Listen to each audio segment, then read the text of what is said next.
Pour le visa touristique entrant, qui doit garder son attribut du taux de développement, de tourisme et d'intégration, les projections semblent montrer que des ressources non négligeables peuvent être collectées si des mesures d'accompagnement appropriées sont prises. Le directeur de cabinet du ministère des Affaires étrangères, Mohamed Abdoulaye, n'a pas manqué d'exprimer toute sa reconnaissance à l'endroit de ses participants pour la qualité du travail abattu. L'intensité du débat, la rigueur de vos analyses, les éléments de réponse apportés lors de vos travaux me rassurent quant aux résultats auxquels vous êtes parvenus. Ces résultats reflètent sans aucun doute l'objectivité et la pertinence recherchées.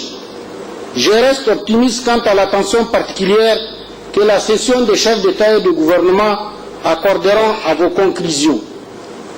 J'ose pousser le dé jusqu'à affirmer que tout sera mis en œuvre pour l'adoption de conclusions, notamment cette pertinente proposition de financement à partir de prélèvements sur les télécommunications. Cependant, la réflexion ne s'arrête pas avec cet atelier. Vos analyses et propositions seront toujours les bienvenus au secrétariat. À terme de ses propos, il a félicité le président pour la cette importante rencontre.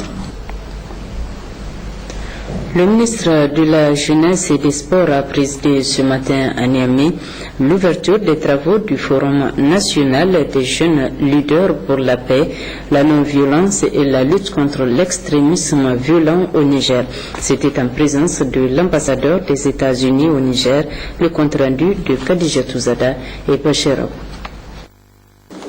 Ce Forum national des jeunes leaders pour la paix qui durera 3 jours sera consacré aux activités d'échange, de réflexion et de formation autour des thématiques portant sur, entre autres, le concept de l'extrémisme violent, les rôles et la responsabilité des jeunes dans la lutte contre l'extrémisme violent au Sahel, ainsi que la gouvernance locale et le mouvement des jeunes pour la paix et le développement durable. Une initiative du programme Paix à travers le développement PDF2 est financé par les États-Unis d'Amérique par le biais de l'USAID pour une période de 5 ans.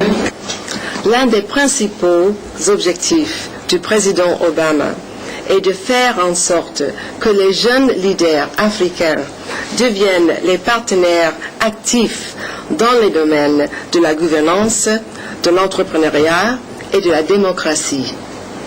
Le projet USAID PDF2 dispose d'une importante composante relative à l'autonomisation des jeunes, visant le renforcement de leur participation dans la société civile et le développement communautaire.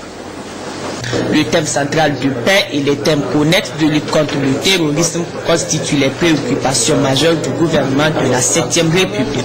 Ce modèle de partenariat mis en œuvre au Niger depuis novembre 2011 couvre aujourd'hui 7 régions de notre pays et œuvre fortement en faveur de la réduction des risques d'instabilité pour accroître la résilience liée à l'extrémisme violent. En vous exhortant à un suivi régulier et à un investissement personnel total pour atteindre les objectifs assignés au présent forum, je tiens à remercier très sincèrement, au nom de son Excellence Issoufou Mahamadou, président de la République, chef de l'État et de son Excellence, M. Brigitte Raffini, premier. Sur le coup du matériel qui est utilisé par les sportifs.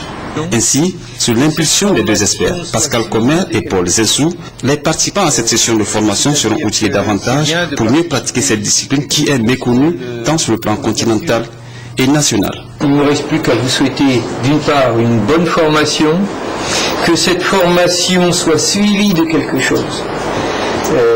C'est-à-dire que c'est bien de participer ici quelques jours à recevoir des éléments pédagogiques et je dirais de développement général de ce sport, mais il faut que ça ait quand même un impact réel. Pour sa part, Rachid Abdoubaki, le directeur des sports de haut niveau, représentant le ministre de la Jeunesse et des Sports, a tenu à souhaiter la bienvenue aux techniciens venus du Bénin, du Cameroun, du Sénégal, du Tchad, de la Côte d'Ivoire et de la RDC Congo, qui prendront part à ce stage qui débutera ce jeudi 22 au 28 août prochain à Niamey. Il a également exhorté aux stagiaires d'être attentifs tout au long de ce stage. À travers cette formation des entraîneurs, plusieurs activités sont prévues. Il s'agit de la formation des arbitres qui se tiendra du 27 au 28 août prochain à Niamey. Du 29 au 31 août prochain, l'organisation d'une compétition. Et du 2 au 5 septembre, une formation relative à la confection du matériel de la discipline.